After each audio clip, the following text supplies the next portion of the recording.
फाल्गुन मास की शुक्ल पक्ष की एकादशी को आमल की एकादशी या रंग भरनी भी कहा जाता है।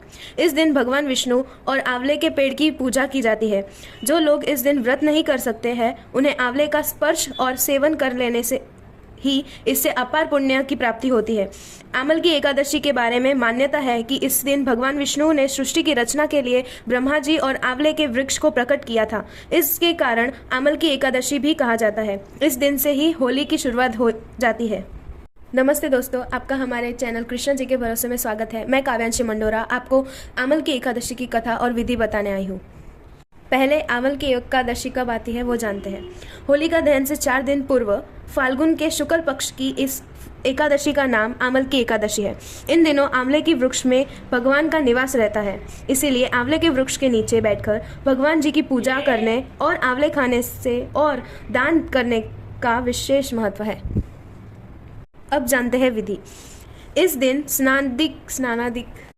स्नान आदि से निवृत्त होकर आंवले के वृक्ष का धूप, दिया, चंदन, रोली, पुष्प, अक्षत आदि से पूजन कर उससे नीचे ब्राह्मण भोजन करना चाहिए। इस दिन आपको किसी की निंदा नहीं करनी है, भजन कीर्तन का जाप करना है। इस दिन आपको कृष्ण महामंत्र का जाप करना है। किसी की आइए जानते हैं कथा। श्री कृष्ण जी बोले, हे युधिष्ठिर, फाल्गुन मास के शुक्ल पक्ष की एकादशी का नाम आंवला है। एक समय वैशिष्ठ मुनि से मंधाता राजा ने पूछा, समस्त पापों का नाश करने वाला कौन सा व्रत है? वैशिष्ठ जी बोले, पौराणिक इतिहास कहता है कि वैश्य नाम की नगरी में चैत्रस्थ नाम का चंद्रवंशी राजा राज करता था। वह बड़ा धर्मात्मा था। प्रजा भी उसकी वैष्णव थी। बालक से लेकर वृद्ध तक एकादशी व्रत किया करते थे। एक बार फाल्गुन माह के शुक्ल पक्ष की एकादशी आई और नगरवासियों ने रात्रि को जागरण किया। मंदिर में कथा कीर्तन करने लगे। एक बहेलिया जो कि जीव हिंसा से उधर पालन करता था, मंदिर के कोने में जा बैठा। आज वह शिकारी घर से रूठ चुका था। दिन भर खाया पिया कुछ भी नहीं था। रात्रि को दिल बहलाने के लिए मंदिर के कोने में जाकर चुप बैठा। वह विष्णु भगवान की कथा तथा एकादशी व्रत का महत्व सुन रहा था। रात्रि व्यतीत हो गई। प्रातः काल घर को चला गया। भोजन पाया तो उसकी मृत्यु हो गई। आमला एकादशी के प्रभाव से उसका जन्म राजा वृद्धरथ के घर हुआ। नाम उसका वसुरथ प्रसिद्ध हुआ। एक दिन राजा वन विहार करने गया और दिशा में ज्ञान न रहा। अपने आप को पागल समझकर एक वृक्ष के नीचे सो गया। आज राजा ने आमला एकादशी का व्रत रखा था। वह सोते समय भगवान का ध्यान लगाकर सोता था। इधर मलेच्छों राजा को अकेला देखा। इधर संबंधियों को किसी दोष के कारण राजा ने दंड दिया था। इस कारण से उसे मारने आए।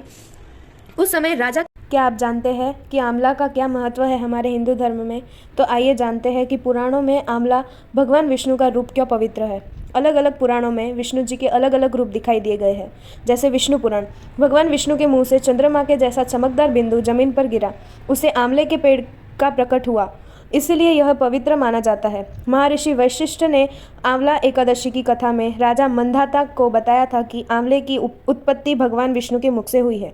दूसरा, पद्म पुराण, भगवान शिव ने कार्तिकेय को कहा कि आंवले का पेड़ साक्षात विष्णु का ही स्वरूप है।